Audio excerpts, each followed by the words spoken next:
From pros who always seem to choke to casters who speak too soon, there are plenty of curses in esports.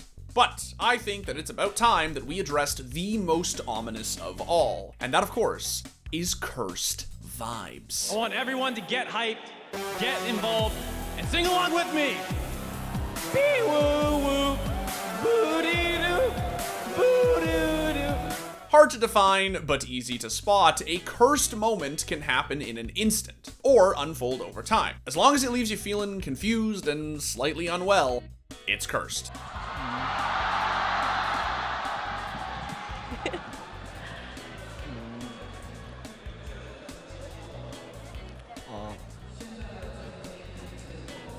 And since we all love to torture ourselves from time to time, today's list will be highlighting the most cursed moments in esports. But before we do that, I want to remind you all that our new Touch Grass hoodie comes in 2 new colorways. On top of the already existing brown, we now have black and this beautiful cream option. Follow the link in the description and check out our merch store for more info.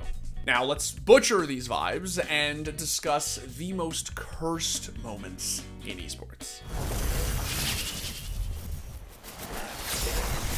Kicking off this list is the most cursed piece of promotional material in esports ever. I'm talking about We Are Fanatic.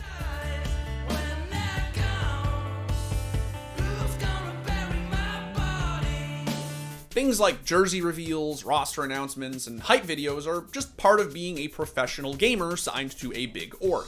And yeah, they can definitely be sort of cringe sometimes. But only one has been so bad that the org deleted it from their channel. The We Are Fanatic video, starring the famous major winning roster, was immediately met with ridicule across the internet. It seems that CSGO players trying to act hard doesn't translate well for audiences. As a result, the video was taken down.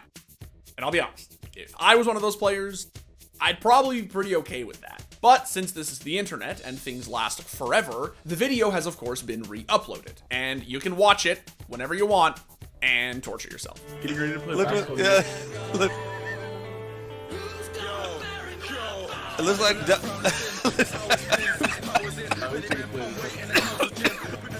Look at pleasure. Have you ever found yourself in just the wrong place at the wrong time? Well, I'll tell you, Boom Esports definitely has. Ace on the road? We will never witness anything like that. No, that's the first ever in history. Even in ranked, you never get that. You've never even gotten that in ranked. Since every Valorant map apparently needs to have a gimmick, Fracture has a set of zip lines that carry you across the map. However, once you're on it, there's no getting off until you reach the other side. Unfortunately for Boom, Crashies made sure that never happened. That is forward position by Marved. Over the ropes. How many players are going across? Pure silence. No! No way! No way! Not like this! No way! Now, from Optic's perspective, this was obviously hilarious. But knowing you sealed your fate with one keystroke is a tough pill to swallow. When anything that can go wrong does go wrong, that's Murphy's Law. 3 players disconnecting at the same time? That's cursed. That was the whole, that was One, everyone. not 2, but 3.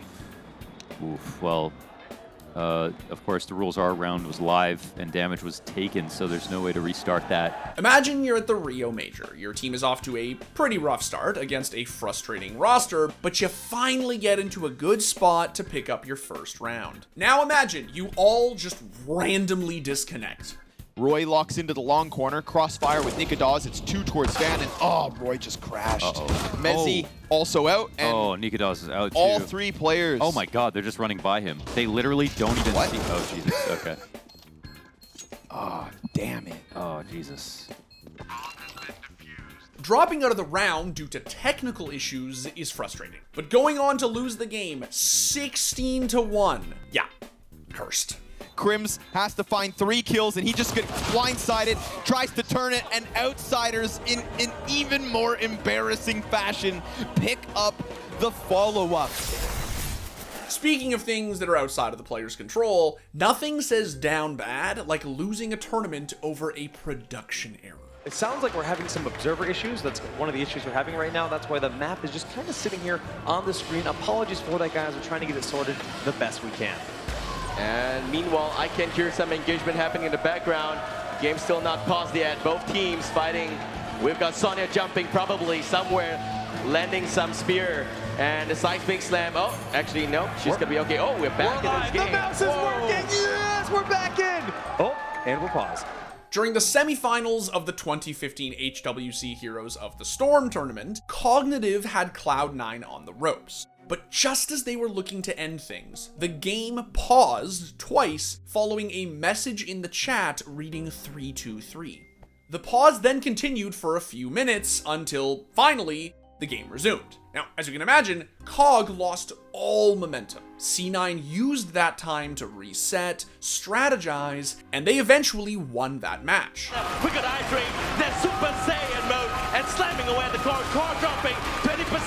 Brywing is back, Johanna is back as well, but there is not enough damage, and Cloud9, they take game number 1. Later, it was revealed that the first pause was due to an actual tech pause. But the next pause happened when an observer literally dropped their keyboard. That is what we call a rough go.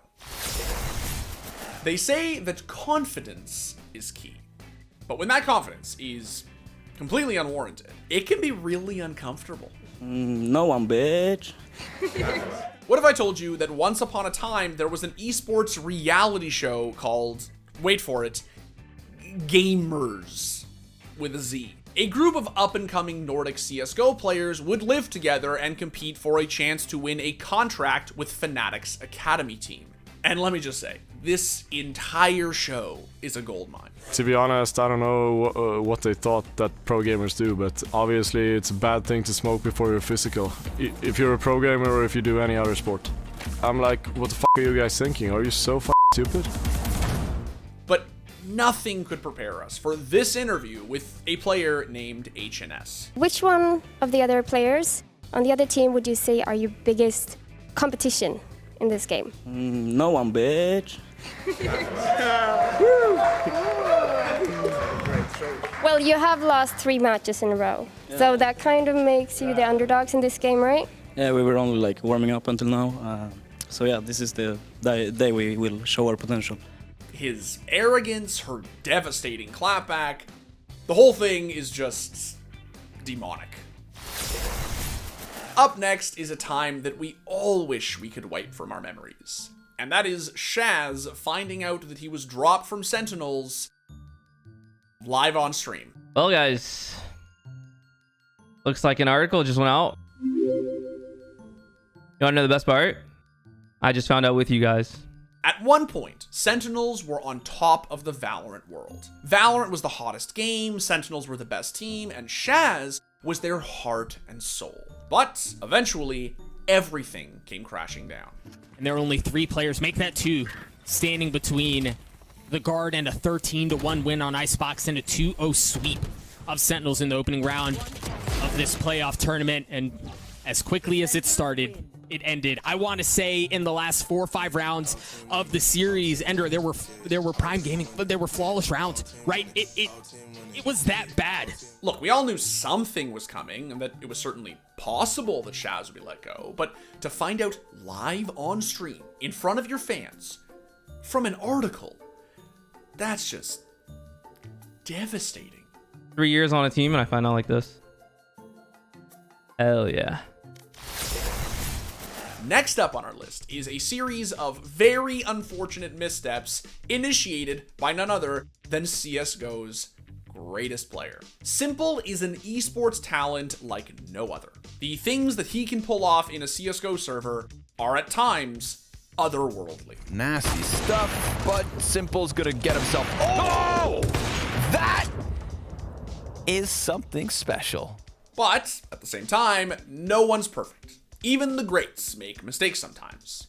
And more often than not, it's the result of a little bit of overconfidence. To close out Dust 2 against Liquid, all Simple had to do was put a shot into Nitro's back. But Simple wanted to bury a knife instead, which did not go as planned. To be confirmed. Oh no, Simple. Nitro. Oh, nearly got knifed. Simple, of course, tried to push it through. And it's in style? With a bit of sass. If it goes overtime now, Matt, I don't know what will happen. Too far ahead of ourselves. He is still on 17. As you can guess, Na'Vi not only lost the round, but the entire map in overtime. But that's not even the most cursed part of all of this. Team Liquid went on to win the tournament, securing their Grand Slam in the process. Imagine gifting your former team the very event that solidified their era. Ending this list is the most cursed thing that can ever happen at an esports event. An ill-formulated musical performance.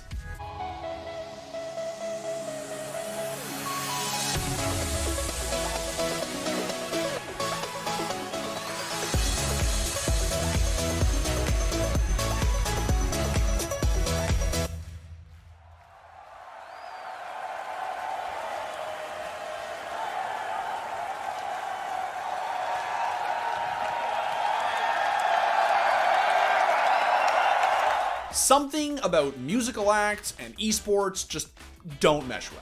Maybe it's the lack of enthusiasm from the audience, maybe it's the artists themselves looking out of place, I don't know. Whatever it is, they almost always come across as cringe. And watching from home instead of live probably doesn't do anyone any favors.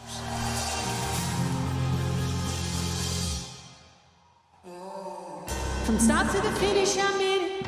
They say that I'm two-tunnel vision, 'cause all I see is you. And sure, not all esports related musical performances have to be bad. When executed properly, they can be entertaining and even service the fans. But shoehorning DJ Khaled into your event is a level of tone deaf that I don't think we've ever seen before or will ever again. Let's go! New York! Sing it!